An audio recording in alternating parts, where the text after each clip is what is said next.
सोमवार व्रत की कथा। हर हर महादेव मित्रों, आज हम सुनेंगे सोमवार व्रत की कथा। इस व्रत की कथा को पूरा श्रवण करने मात्र से ही व्रत को करने का फल मिलता है, तो कृपया इस कथा को पूरा ध्यान से जरूर सुने।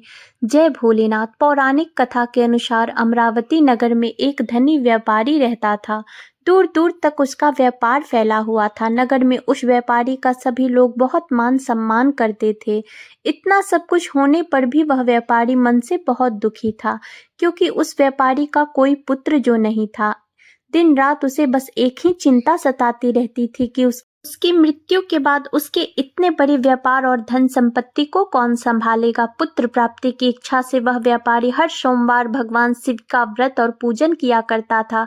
सायंकाल को वह व्यापारी शिव मंदिर में जाकर भगवान शिव के सामने घी का दीपक भी जलाता था।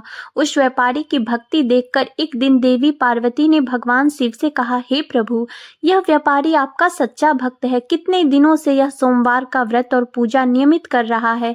भगवान आप इस व्यापारी की मनोकामना अवश्य पूर्ण करें। तब भगवान शिव ने मुस्कुराते हुए कहा, हे पार्वती, इस संसार में सबको उसके कर्म के अनुसार फल की प्राप्ति होती है। प्राणी जैसा कर्म करते हैं उन्हें वैसा ही फल मिलता है। इसके बाद भी पार्वती नहीं मानी। उन्होंने बार बार आग्रह करते हुए कहा, हे महादेव प्रभु, आपको इस व्यापारी की इच्छा पूरी करनी ही पड़ेगी। यह आपका अनन्य भक्त है। हर सोमवार आपका विधिवत व्रत रखता है और पूजा अर्चना के बाद आपको भोग लगाकर एक ही समय भोजन ग्रहण करता है। आपको इसे पुत्र प्राप्ति का वरदान तो देना ही होगा।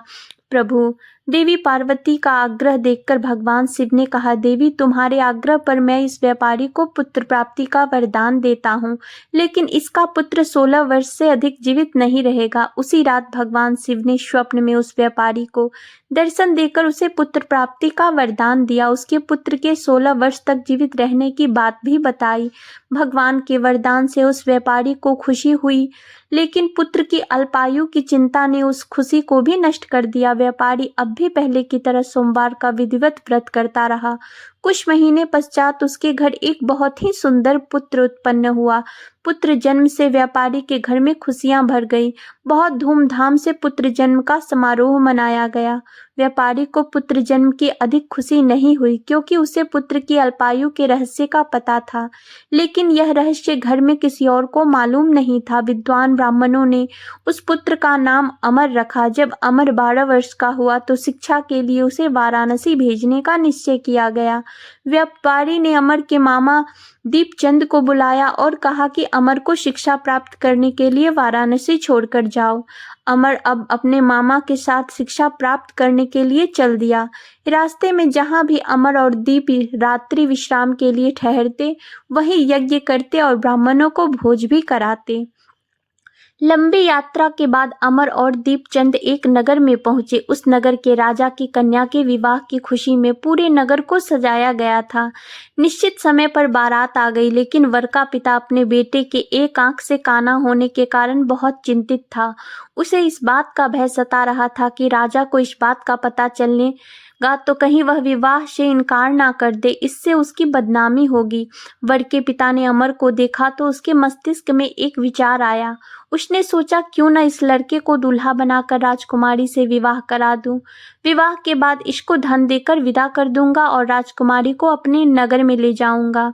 वर के पिता ने इस संबंध में अमर और दीपचंद से बात की। दीपचंद ने धन मिलने के लालच में वर के पिता की बात स्वीकार कर ली और अमर को दूल्हे के वस्त्र पहनाकर राजकुमारी चंद्रिका से विवाह करा दिया गया। राजा ने बहुत सा धन देकर राजकुमारी को विदा किया। अमर जब लौट रहा था तो सच नहीं छिपा सका और उसने राजकुमारी के दुपट्टे पर लिख दिया, राजकुमारी चंद्रिका, तुम्हारा विवाह मेरे साथ हुआ था। मैं तो वाराणसी में शिक्षा प्राप्त करने जा रहा हूँ। अब तुम्हें जिस नवयुवक की पत्नी बनना पड़े वह काना है। जब राजकुमारी ने अपने दुपट्टे पर लिखा हुआ पढ़ा तो उसके काने लड़के के साथ जाने से इनकार कर दिया। सब बातें जानकर राजकुमारी को महल में रख लिया गया। उधर अमर अपने मामा की दीपचंद के साथ वाराणसी पहुंच गया। अमर ने गुरुकुल में पढ़ना प्रारंभ कर दिया। जब अमर की आयु 16 वर्ष की हुई तो उसने एक यज्ञ किया। यज्ञ की समाप्ति पर ब्राह्मणों को खूब भोजन कराया और खूब अन्न वस्त्र आदि दान दिए। रात को अमर अपने शयन कक्ष में सो गया। शिव जी के वरदान के अनुसार शयन अवस्था में ही अमर के प्राण पखेरु उड़ गए। सूर्योदय पर मामा अमर को मृत देखकर रोने पीटने लगा। आसपास के लोग भी एकत्र होकर दुख प्रकट करने लगे। मामा के रोने विलाप करने के स्वर समीप से गुजरते हुए भगवान शिव और माता पार्वती ने भी सुने। तब माता पार्वती ने भगवान शिव से कहा, प्राणनाथ, मुझसे इसके रोने का स्वर सहन नहीं हो रहा। आप इस व्यक्ति के कष्ट को अवश्य दूर कीजिए। भगवान शिव ने देवी पार्वती के साथ अदृश्य रूप में जाकर अमर को देखा तो पार्वती जी से बोले, देवी, यह तो उसी व्यापारी का पुत्र है जिसे मैंने 16 वर्ष की आयु का वरदान दिया था। आज इसकी आयु तो पूरी हो गई। देवी पार्वती ने फिर भगवान शिव से निवेदन किया, हे प्राणनाथ, आप इस लड़की को जीवित कर दीजिए, नहीं तो इस लड़के के माता पिता पुत्र की मृत्यु के कारण रो रो कर अपने प्राणों का त्याग कर देंगे। इस लड़के का पिता तो आपका परम भक्त है, वर्षों से सोमवार का व्रत करते हुए आपका भोग लगा रहा है। माता पार्वती के बारंबार आग्रह करने पर भगवान शिव ने उस लड़की को जीवित होने का वरदान दे दिया और कुछ ही क्षणों में वह जीवित होकर उठ बैठा। फिर शिक्षा समाप्त करके अमर मामा के साथ अपने नगर की ओर चल दिया। दोनों चलते हुए उसी नगर में पहुंचे जहां अमर का विवाह हुआ था। उस नगर में भी अमर ने यज्ञ का आयोजन किया। समीप से गुजरते हुए नगर के राजा ने यज्ञ का आयोजन देखा।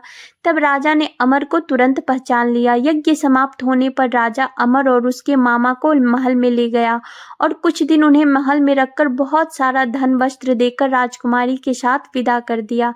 रास्ते में सुरक्षा के लिए राजा ने बहुत से सैनिकों को भी उसके साथ भेजा। दीपचंद ने नगर में पहुंचते ही एक दूत को घर भेजकर अपने आने की सूचना भेजी। अपने बेटे अमर के जीवित वापस लौटने की सूचना से व्यापारी बहुत प्रसन्न हुआ। व्यापारी ने अपनी पत्नी के साथ स्वयं को एक कमरे में बंद कर रखा था। भूखे प्यासे रहकर व्यापारी और उसकी पत्नी बेटे की प्रतीक्षा कर रहे थे। उन्होंने प्रतिज्ञा कर रखी थी कि यदि उन्हें अपने बेटे की मृत्यु का समाचार मिला तो वे दोनों भी अपने प्राण त्याग देंगे। व्यापारी अपनी पत्नी और मित्रों के साथ नगर के द्वार पर पहुंच गया और अपने बेटे के विवाह का समाचार सुनकर पुत्रवधू राजकुमारी चंद्रिका को देखकर उसकी खुशी का ठिकाना नहीं रहा। उसी रात भगवान शिव ने व्यापारी के स्वप्न में आकर कहा, हे श्रेष्ठी, मैंने तेरी सोमवार की व्रत करने और व्रत कथा सुनने से प्रसन्न होकर तेरे पुत्र को लंबी आयु प्रदान की है। यह सुनकर व्यापारी बहुत प्रसन्न हुआ। सोमवार का व्रत करने से व्यापारी के घर में खुशियां लौट आईं। शास्त्रों में लिखा है कि जो स्त्री पुरुष सोमवार का विधिवत व्रत करते हैं और व्रत कथा सुनते हैं, उनकी सभी इच्छाएं महादेव की कृपा से पूरी हो जाती है। सोमवार व्रत कथा समाप्त हुई। प्रिय श्रोताओं, अब आपको सुनाते हैं नवग्रहों की कथा। ज्योतिष शास्त्र में नवग्रहों को बहुत ही महत्वपूर्ण माना जाता है, क्योंकि इन्हीं ग्रहों के चाल के कारण सभी राशियों के जीवन पर सकारात्मक या नकारात्मक प्रभाव पड़ते हैं। लेकिन कथा सुनाने से पहले आपको नवग्रहों के माता पिता के बारे में भी बताते हैं कि इन सभी नवग्रहों के माता पिता कौन हैं। ज्योतिष विज्ञान में ग्रह और उनकी दशा का विशेष महत्व है। यह सभी नवग्रह किसी न किसी क्षेत्र जैसे शिक्षा, ज्ञान, धन, लाभ, हानि इनका प्रतिनिधित्व करते हैं। सबसे पहले ग्रह की बात करते हैं सूर्य। सूर्य देव के पिता का नाम कश्यप है और इनकी माता अदिति है। पंच देवताओं में सूर्य देव का विशेष महत्व है। इनकी 2 पत्नियां हैं जिसका नाम संध्या और छाया है। शनिदेव भगवान सूर्य के पुत्र हैं और यमराज और देवी यमुना भी इनकी संतान है। दूसरे ग्रह हैं चंद्र ग्रह। चंद्रदेव महर्षि अत्रि के पुत्र हैं और उनकी माता का नाम अनुसुईया है। शास्त्रों के अनुसार चंद्रदेव की 27 पत्नियां हैं जो 27 नक्षत्रों का प्रतिनिधित्व करती है। चंद्रदेव बुध ग्रह के पिता है। तीसरे ग्रह है मंगल ग्रह। शास्त्रों में बताया गया है कि मंगल देव के पिता भगवान शिव हैं और भूदेवी इनकी माता है। मंगल पूरी तरह से ब्रह्मचारी है। मांगलिक दोष का संबंध भी इन्हीं ग्रह से होता है। चौथे ग्रह है बुध ग्रह। बुध देव के पिता चंद्र और देवी तारा है। इनकी माता का नाम है। बुधदेव को समस्त वेद और शास्त्रों का ज्ञान देवगुरु बृहस्पति से प्राप्त हुआ था और इनकी पत्नी का नाम ईला है। चंद्रदेव का प्रारंभ भी इन्हीं से हुआ था। चौथे ग्रह है बृहस्पति। देवगुरु बृहस्पति के पिता महर्षि अंगिरस है। स्वरूपा इनकी माता का नाम है और इनकी पत्नी का नाम तारा है। महाभारत काल में मुख्य भूमिका निभाने वाले गुरु द्रोणाचार्य इनके पौत्र माने जाते हैं। शास्त्रों में इन्हें देवताओं का गुरु भी बताया गया है। पांचवें ग्रह है शुक्र। शुक्रदेव के पिता भृगु ऋषि हैं और काव्या इनकी माता का नाम है। इन्हें कठिन तप के कारण भगवान शिव से मृत संजीवनी विद्या प्राप्त हुई थी। इनकी पत्नी का नाम जयंती है, जिन्हें देवराज इंद्र की पुत्री के रूप में जाना जाता है। छठे ग्रह है शनि ग्रह। शनि देवता भगवान सूर्य के पुत्र और इनकी माता का नाम छाया है, लेकिन शनि का स्वभाव अपने पिता के गुणों से बिल्कुल विपरीत है। शनिदेव कर्मों के अनुसार फल प्रदान करते हैं और इनकी पत्नी का नाम धामिनी। सातवें ग्रह है आठवें ग्रह के रूप में राहु केतु को जाना जाता है, जो कि समुद्र मंथन के समय तक अमृत पान करने से पहले तक स्वर भानु था, जिसके पिता का नाम विप्रचित्त है और माता का नाम सिंगी। राहु की दो पत्नियां हैं, जिनका नाम नागवल्ली और नागकर्णी है। इनका वाहन काले अश्वम वाला रथ है। वहीं स्वर भानु दैत्य के धड़ से केतु उत्पन्न हुए थे, जिनका वाहन चील है। यह तो था सभी नवग्रहों का परिचय। अब सुनिए नवग्रहों की कहानी। एक बार की बात है, किसी गांव में एक भाई बहन रहते थे। बहन का विवाह हो चुका था, तो एक दिन भाई अपनी बहन से मिलने के लिए उसके ससुराल जा रहा था। रास्ते में भाई को एक सांप मिला और कहने लगा, मैं तुझे डसूंगा। भाई बोला, हे नाग देवता, मैंने ऐसा कौन सा अपराध किया है जो आप मुझे डस लोगे? आप मुझे क्यों डसना चाहते हो? तब वह नाग बोला, तुम्हारे 9 ग्रहों की दशा लगी है, इसलिए मैं तुम्हें डस लूंगा। जब सांप किसी भी तरह राजी नहीं हुआ तो वह बोला कि ठीक है, मैं अपनी बहन के घर उससे मिलने जा रहा हूँ। जब मैं वापस आऊंगा तब मुझे डस लेना। सांप बोला, क्या पता तुम वापस आते समय इस रास्ते से आओगे या नहीं, मैं तुम्हें अभी डसूंगा। तब वह लड़का बोला कि ठीक है, तुम ऐसा करो, मेरे इस थैले में बैठ जाओ। जब मैं अपनी बहन से मिलकर वापस आऊंगा तब तुम मुझे डस लेना। सांप ने उसकी बात मान ली और थैले में बैठ गया। लड़के ने ऊपर से बेलपत्र ढक दिए ताकि वह किसी को दिखाई ना दे और फिर अपनी बहन के घर पहुंच गया। बहन उस समय 9 ग्रहों की कहानी कह रही थी। उसने भाई को आया हुआ देखकर भाई से कहा कि भाई तुम बैठो, मैं पहले तो 9 ग्रहों की कहानी कह लूं। तुम बैठो और मेरी कहानी भी सुनो। बहन ने कहानी कही और भाई ने कहानी सुनी। जीवों की, जानवर की, हाथी की, घोड़े की, कुत्ते की, बिल्ली की, भाई की, बहन की, घर के धनी की, बेटी की, जवाई की, देवरानी की, जेठानी की, सास की, ससुर की, सहेली की, सबके गृह शांत हो जाए। घर चले 8 पग, आदमी चले 4 पग, सांप बिच्छू भंवरे सब आग में चले। ऐसे भाई को कहानी सुनाकर बहन खड़ी हो गई और भाई के पास रखे थैले को देखकर भाई से बोली, भाई थैले में क्या लाए हो? इससे पहले कि भाई कुछ कहता, उसने वह थैला उठाया और घर के अंदर ले गई। थैला खोलकर देखा तो बेलपत्र, केले और संतरे बन गए और सांप एक चमचमाता हुआ हार बन गया। जब हार पहनकर वह बहन बाहर आई तो बहन के गले में चमचमाता हार देखकर भाई बोला, इतना कीमती हार तुम कहाँ से लाई हो? बहन बोली, भाई तुम ही तो लाए हो अपने साथ।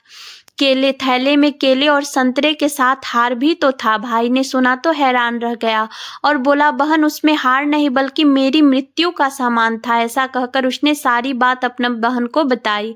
फिर कहने लगा कि बहन, यह तेरे ही 9 ग्रहों की कहानी का प्रभाव है जो वह सांप हार बन गया। अब तू यह हार रख ले। कुछ दिनों बाद बहन के घर रहने के बाद जब भाई वापस चलने लगा तो बहन बोली, भाई तुम्हारे नवग्रहों की दशा लगी है, तुम घर जाकर भाभी से कहना कि वह नवग्रहों की कहानी कहे। ऐसा कहकर उसने अपने भाई को विदा किया। भाई जब अपने घर पहुंचा और जाकर अपनी पत्नी से बोला कि सुनो, हमारे नवग्रहों की दशा लगी है, हम नवग्रह की कहानी रोज कहा करेंगे। मैं कहूँगा और तुम सुनना, तुम कहोगी तो मैं सुनूंगा। फिर बोला, जाओ 1 लोटा जल भरकर लाओ, साथ में चावल और चीनी के दाने भी लेकर आओ। उसकी पत्नी सारी सामग्री ले आई। कहानी कही, जीव की, जानवर की, हाथी की, घोड़े की, कुत्ती की, बिल्ली की, देवरानी जेठानी की, सास ससुर की, घर के धनी की, बेटी जवाई की, भाई बहन की, सबके नौग्रह शांत हो जाइए। घर चले 8 पग, आदमी चले 4 पग, सांप बिच्छू भंवरे सब आग में जल जाइयो। सभी नवग्रहों को नमस्कार है। जैसे नवग्रहों की दशा भाई की उतरी, ऐसे ही इस कहानी को कहने, सुनने और हुंकारा भरने वाले सबकी उतरे। नवग्रहों की